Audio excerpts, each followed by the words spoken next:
जो आपकी रक्षा कर सके और आपके संघर्ष के लिए आप हमेशा आपके साथ कंधे से कंधे मिलाकर खड़ा रह सके। इस आर्थिक युग के अंदर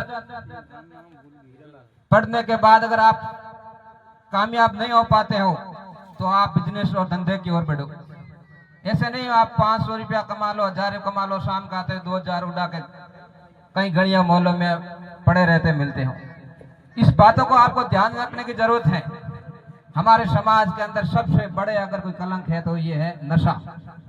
हमारे पास है भी कुछ नहीं, जो भी है वो नशे के अंदर बर्बाद कर देते हैं। फिर कोई छोटा मोटा काम आता है तो और हम पीछे चले जाते हैं।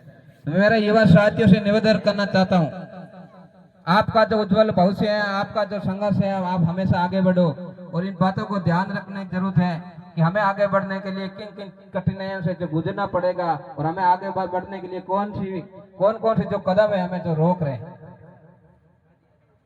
इस बात को आपको ध्यान में रखने की जरूरत है। और गांव के अंदर ताना बाना, भाईचारा, सौंदर्य कैसे बना रहे, इस बात को भी आपको सोचने की जरूरत है। कहीं कहीं हम देखते हैं बाबा साहब के नाम लेते हो और किसी की गालियां लिखते हो, कहीं किसी को गालियां बकते हो। इस बात पे भी आपको ध्यान में रखने की जरूरत है। बाबा साहब का नाम वही लिया जाए जहां आपके गर्भ से सीना चौड़ा हो और किसी को दर्द न पहुंचे, किसी के ठेस न पहुंचे। इस बात को भी ध्यान में रखने की जरूरत है।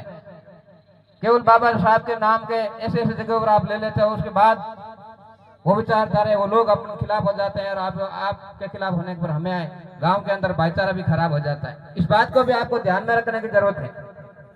गांव के अंदर 36 कौम कैसे साथ रहे, इस बात को भी आपको ध्यान में रखने की जरूरत है।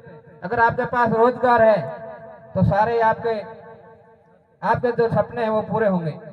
लेकिन सपने अपने 1000 ले रखे हैं और अपने पास अगर एक भी रोजगार नहीं है तो वो सपने आपके पूरे नहीं हो गए। 100% सत्य की बात है।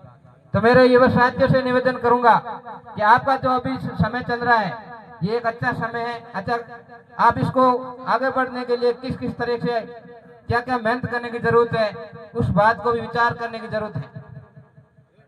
हमें उस बात को भी ध्यान में रखना की जरूरत है। जो आपके लिए एक फोन पर आपके लिए कोई आपकी मदद करता है और अगर उनके अंदर दुख की घड़ी आती है तो आप उसके सबसे आगे की पंक्ति में आपको मिलना चाहिए, क्योंकि वही व्यक्ति आपके दुख सुख में वापस आपके काम आएगा। बाबा साहब की विचारधारा को आगे बढ़ाने के लिए ऐसे नहीं है कि वो सोशल मीडिया पर टिप्पणियां करके सो जाओ और उस बाबा साहब की विचारधाराओं पर हमने कोई गौर नहीं किया और जयंती मनाने के बाद घर जाके सो गए। ऐसे हमारे सपने साकार नहीं हो गए। बाबा साहब की विचारधारा इस तरह से आगे नहीं बढ़े। बाबा साहब ने देश के लिए आपके लिए बहुत बहुत सपने देखे थे। आपके लिए अपने परिवार को बर्बाद किया था, अपने परिवार को खो दिया था। लेकिन उन्होंने बाबा साहब ने यह सोचा था कि अगर मैं आज यहाँ कर थक कर हार कर बैठ गया तो हमारी आने वाली पीढ़ियां वो बर्बाद हो जाएगी। एक व्यक्ति ने अपने करोड़ों लोगों के लिए आपके लिए संघर्ष किया, तो अब तो आप करोड़ों लोग आप हो। अगर विचारधारा को अगर लेकर चलोगे तो बाबा साहब का निश्चित ही जो सपना था वो आगे जाके पूरा होगा। आपने इस देव गांव के अंदर शानदार और जानदार प्रोग्राम किया और माने बुला और हमारा मान सम्मान भी करियो और मेरा युवा साथियों ने बुला और मान सम्मान करियो और आओ बदर दियो। इस गांव के बुजुर्गों, युवा साथियों और जाने ये जो कमेटी है तो इसने इस गांव के अंदर एक शानदार प्रोग्राम किया, उनको बहुत बहुत धन्यवाद। आने वाले समय में इनसे भी बेहतर आपका प्रोग्राम होगा और इस विचारधारा अगर आप ले आगे चलोगे, आज 100 है, आने वाले समय 1000 आपको स्टैंड पर मिलेंगे।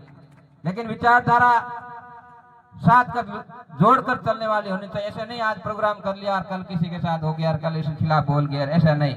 हमें हमारा भाईचारा किस तरह के जिंदा रहे और भाईचारे के साथ आगे बढ़े और गांव के सब 36 कौम के लोगों के साथ बैठकर हम जजम पर बैठ सके और हमारी बात कह सके, हमारी बात सुनने के लिए हम किसी भाई को मजबूर कर सके। आज बुलार मारो मान सम्मान करिए उस देव गांव रे बुजुर्गों, युवा साथी ने बहुत बहुत धन्यवाद। जय हिंद, जय भीम, जय भारत।